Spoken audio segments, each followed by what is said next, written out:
Behind this unassuming fence in a residential street in Dundee, Scotland, lies an important piece of Scotland's Cold War history. The 28 Group Royal Observation Corps nuclear bunker has been lovingly restored by Gavin Saxby and a team of devoted volunteers. Gavin has kindly hosted us at Virtual Goth Night for a somewhat different event than perhaps they are used to, and we wanted to shine a light on this amazing place and show you a bit of why we chose this incredible venue.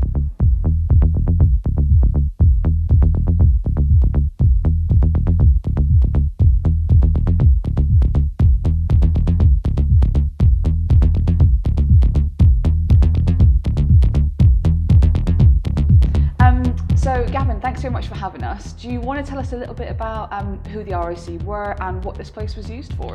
Absolutely. The ROC has its roots between World War I and World War II. Started out their life really as an aircraft spotting organisation. I'm sure the kind of picture everyone has in their mind of the ROC is sort of old guys in a sandbag enclosure.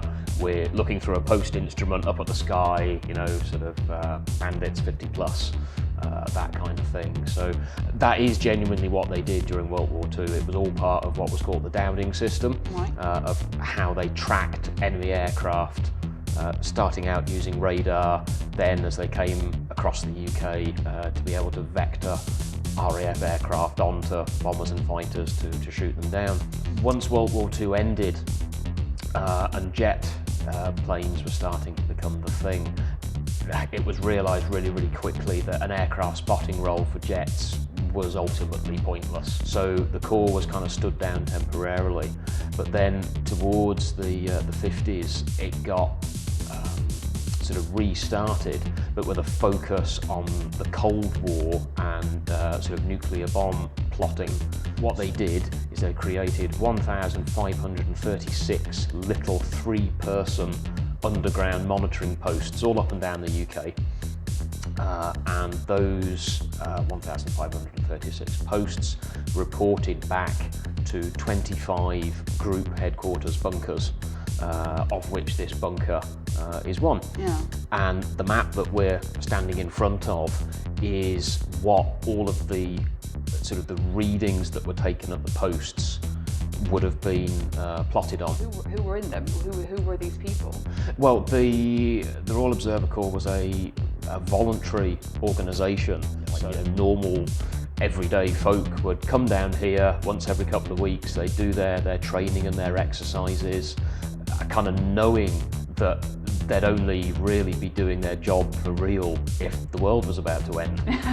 Which is such a bizarre thing to think, really, isn't it? Absolutely, but they were all prepared to do it. The kind of like the camaraderie that's still obvious today with the surviving members of the Corps. It's absolutely amazing. You know, we're really pleased to have been kind of welcomed into that family. So how did you get involved with this place then? Because obviously when the ROC was stood down, I assume this place was just left? It was. So the Corps was stood down in 1991 and the bunker was turned over to Dundee's emergency planning office, who weren't really interested in maintaining it. Interested in a bunker? Well, you know, the problem is people who aren't like us see concrete holes in the ground as just being a waste of time and money, and they haven't got the resource to keep them on. So the whole sort of site above was cleared and sold to a local property developer. They built houses all around on the surface, but the builders couldn't get rid of the bunker. We're about sort of, I think it's 36 feet sort of at floor level. Yeah. But like you said, there were other kind of bunkers like this in other positions, weren't there? So there was one in the different sectors. So there's the Dundee one, we're here, aren't we? Yes. So we're here at 99. That's the HQ here, so that covers what's called 28 Group. Yeah. So that is the Dundee area. Then we've got a group for Aberdeen, Inverness, Ayr and Edinburgh. Yeah. And those 5 groups make up the Caledonian sector. So once, obviously, this had been kind of decommissioned, it was sold to developers, how did you and the rest of the team and everyone get involved in turning it into what it is now? Well, I've been interested in bunkers for a long time, and I became a member of a group called Subterranea Britannica. Yeah. And I had sort of organised a couple of trips for different bunkers with sub-Brit, and one of the bunkers that I visited was the Crosslaw radar bunker down by St Abb's Head. Yeah. When I arranged that with the owner, he sort of said to me, "Oh, the last time we had visitors here, the chap, one of the chaps rather, was owned a bunker in Dundee. Is he coming again?" I sort of said, "Well, I don't think so, but I'll ring him and ask." And when I phoned him, he said, "Oh, I can't go to that Crosslaw visit, but would you like to come and see my bunker in Dundee?" And I said yes. And halfway round the tour, he sort of said, "Oh, well, I'm doing all my work in the Midlands these days, I'm never here, would you like to run the bunker for me?"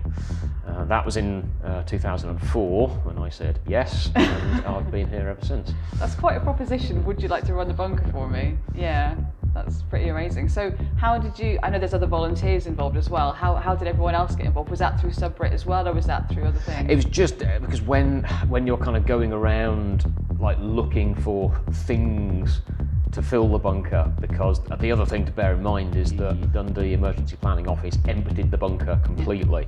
So we were starting from scratch with an empty concrete box. Yeah. So we had a lot of help from people like English Heritage, from Scotland's Secret Bunker just down the road, Anstruther. And when you start asking for things and you start to know people, sort of people start to gravitate towards you.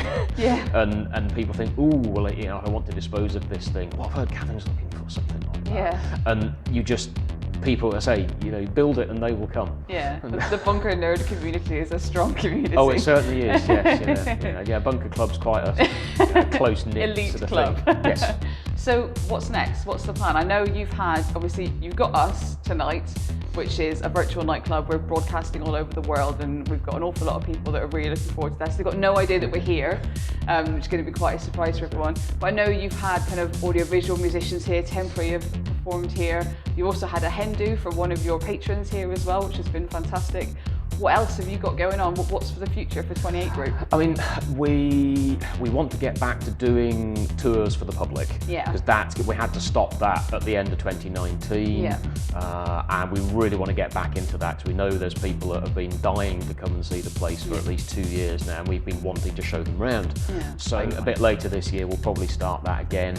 And once we're kind of into that rhythm of showing the public around again, then I think we'll look to bring more sort of unique events in, because we do like doing things like this, because it's sort of a little bit different.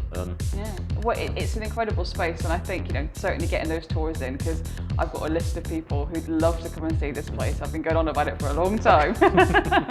It's brilliant. No, definitely wish you all the best for the future with this place. It is an absolute gem. We are so very, very happy to be here with you, and we're really, really grateful. And I made a little present for you to say thank you from one bunker nerd to another. Oh, nice. I wanted to give you this. I suggest you open it from this side, because from the back it might go a bit wrong. Oh. It is bunker themed. Okay.